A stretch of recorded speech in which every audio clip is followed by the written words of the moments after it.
Hi, I'm Lisa Leiter. Here's your Chicago Business Today midday report. A new report out of Chicago shows business activity nationwide grew more than expected this month.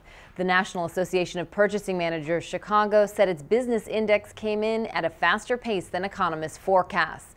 The report is seen as a barometer for the national one. It's also an early look at how the general economy did this month. Cheaper raw materials and also a resumption of operations after Japan's earthquake is helping manufacturers. Well, CME Group Chief Executive Craig Donohue is blasting the Dodd-Frank Act. In a letter to federal regulators, Donohue is calling for delays to implementing the law, saying that its flaws could pose legal challenges. He's asking the government to do a better cost-benefit analysis of the new financial system rules, which include derivatives exchanges like CME's Mercantile Exchange and Board of Trade. A West Loop office tower has found a buyer. Sources tell Crain's that the multi-employer property trust will buy 200 West Madison. We don't know the price tag, but the sellers are a joint venture that includes Tishman Speyer and Transwestern. They paid nearly $160 million for the building in 2001. No one's talking about the deal, which is the latest in a string of downtown office tower transactions.